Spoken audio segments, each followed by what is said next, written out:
वर्षों बीत चुके हैं और इस लंबी अवधि में केंद्र व आपके प्रदेश में भी यहाँ विभिन्न विरोधी पार्टियों की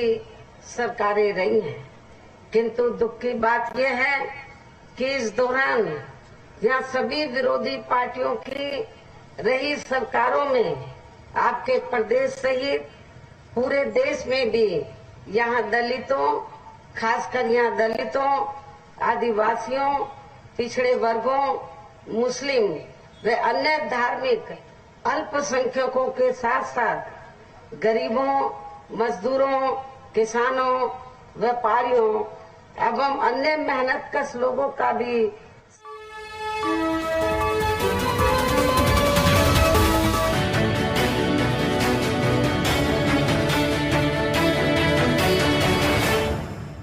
सही से विकास व उत्थान आदि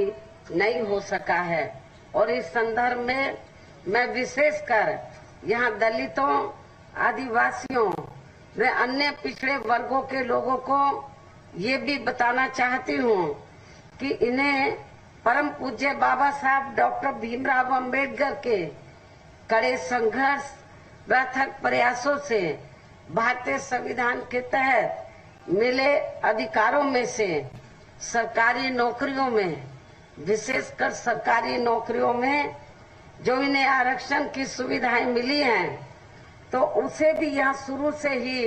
इन वर्गों के प्रति हीन व जातिवादी मानसिकता रखने वाली सभी विरोधी पार्टियों की सरकारें प्रभावहीन बनाने में लगी हैं, निष्प्रभावी बनाने में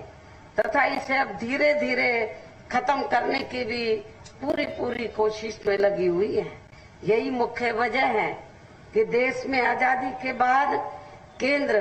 व अधिकांश राज्यों में भी काफी लंबे समय तक सत्ता में आसीन रही कांग्रेस पार्टी ने और अब केंद्र व अधिकांश राज्यों में भी बीजेपी व अन्य विरोधी पार्टियों की भी रही सरकारों ने इनका आरक्षण का कोटा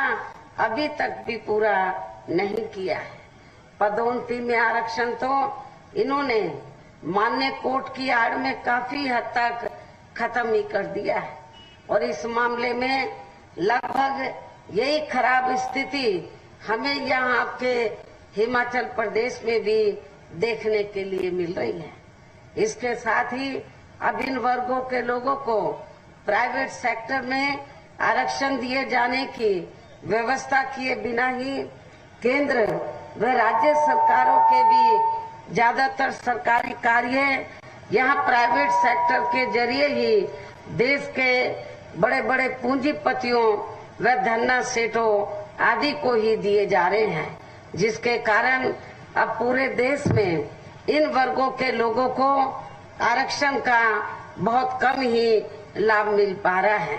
इसके साथ साथ यहाँ मैं अन्य पिछड़े वर्गों के लोगों को भी ये बताना चाहती हूँ कि इन्हें मंडल कमीशन की रिपोर्ट के तहत आरक्षण की ये सुविधा केंद्र में कांग्रेस व बीजेपी आदि की रही सरकारों की वजह से नहीं मिली है, बल्कि बीएसपी के कड़े संघर्ष व अथक प्रयासों से ही श्री बीपी सिंह की सरकार में ही इन्हें ये सुविधा मिली है, जिसका भी विरोधी पार्टियां इन्हें पूरा लाभ नहीं दे पा रही हैं। इतना ही नहीं बल्कि श्री बीपी सिंह की सरकार में ही इन वर्गों के मसीहा परम पूज्य बाबा साहब डॉक्टर भीमराव अंबेडकर को भी भारत रत्न की उपाधि से सम्मानित किया गया था, जिसके लिए वो हर प्रकार से पात्र भी थे। यहाँ मैं ये भी कहना चाहूंगी कि इन वर्गों के लोगों को